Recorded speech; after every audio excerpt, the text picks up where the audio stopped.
I will meet you at the car.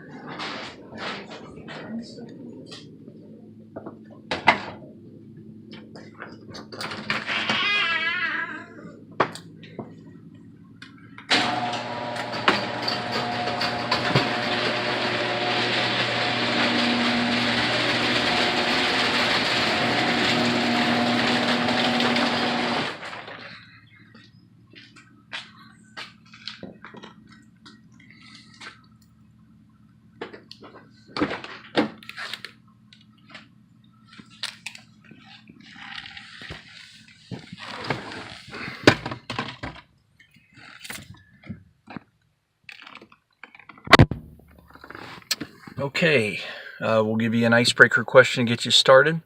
What is the longest trip that you have ever taken? What's the longest trip that you have ever taken? Talk about that with your group, and we'll get started with the Bible study when you're ready.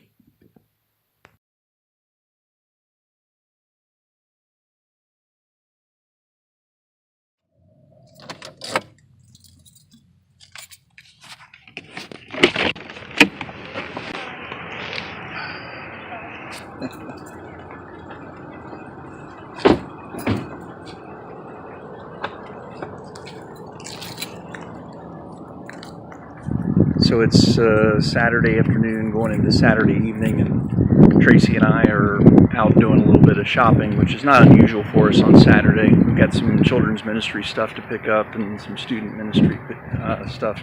Student ministry? Just children's. And student ministry stuff to pick up to prepare for tomorrow, and so that's what we're doing right now.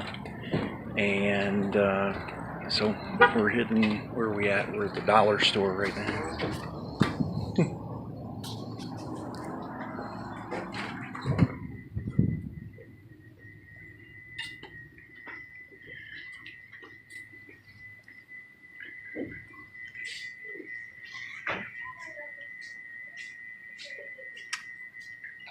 So I'm going to talk to you for a minute while she's off looking for the stuff she needs for children and student ministry. The section that we're going through now on the scriptures is one where Saul, who is now Paul, is starting to travel around from place to place, and he's going and sharing the good news of the gospel wherever he goes. And what you find is that as he's traveling around from place to place, that he is not alone. He always seems to have a traveling companion. So what I would like for you to do is to go ahead and read the passages there, and then talk about that, these questions at your group. Do you think it is easier to go and make disciples when you have a traveling companion? Do you find it easier to go on trips when you have a traveling companion? Why or why not? And then do you find it easier to talk about God with people when you have a traveling companion who is a believer, who does believe about God? Does that help you as you are going and making disciples? So read those passages, talk about that, and we'll continue when you're ready.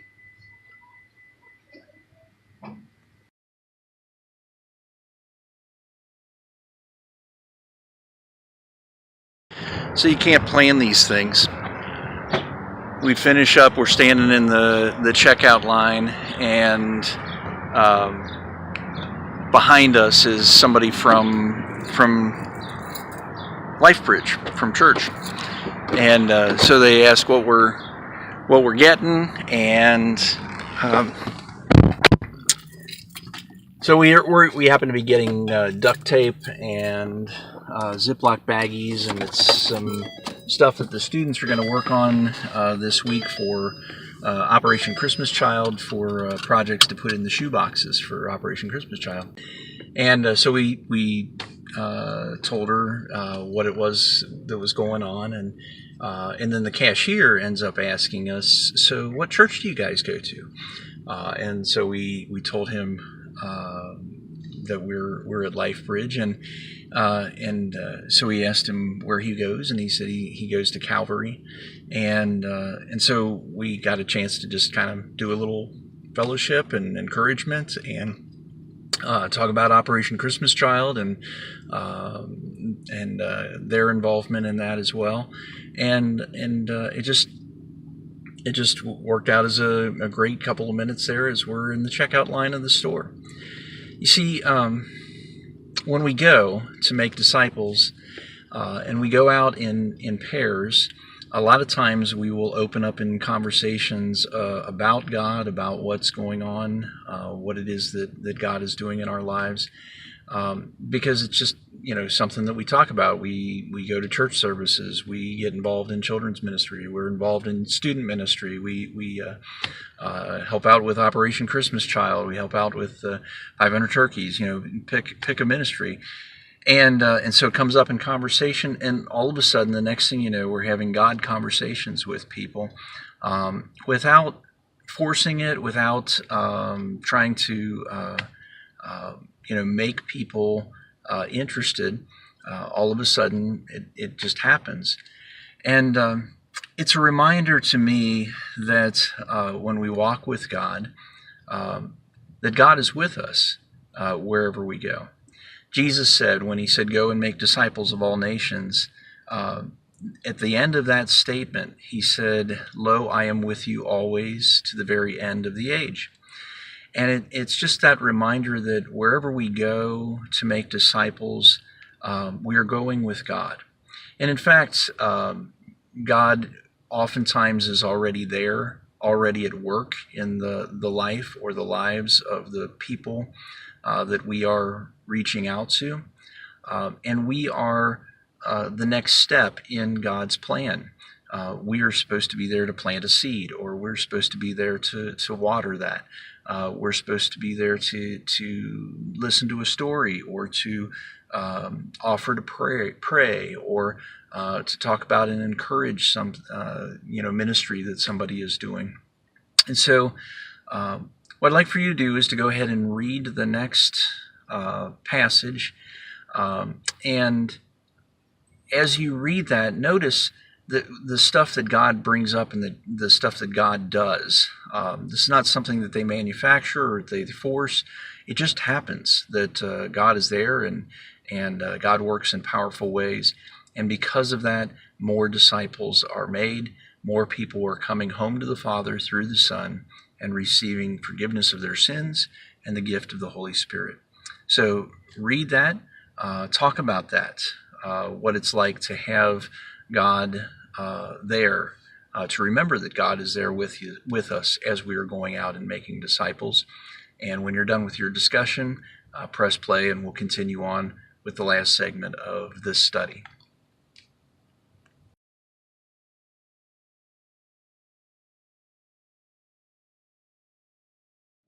Okay, it's recording. So did we get everything we were supposed to get?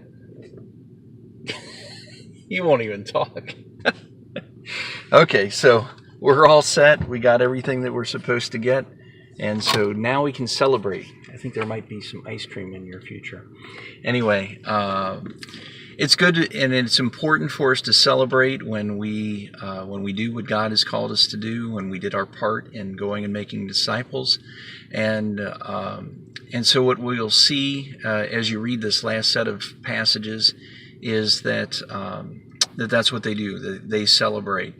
But I don't know about you. You usually have work to do Saturday evening, but I've got work to do this evening because I got to go and edit this video and make it available and get it ready so that everybody's got it on Sunday. And we've got the offering video for Sunday morning services as well.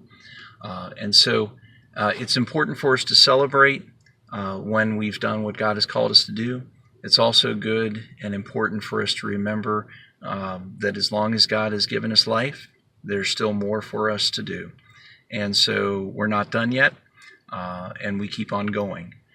So celebrate and then keep going. Celebrate, keep going.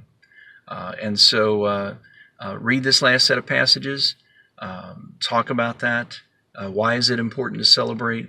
and why is it important for us to keep going, and then take the time to pray for one another, support each other in the ministries that God has called all of us to do, to go and make disciples of all nations. Know that I'm praying for you, that I'm lifting you up, and that I'm asking God to remind you that you are not alone, and that He is with you always, even to the very end of the age.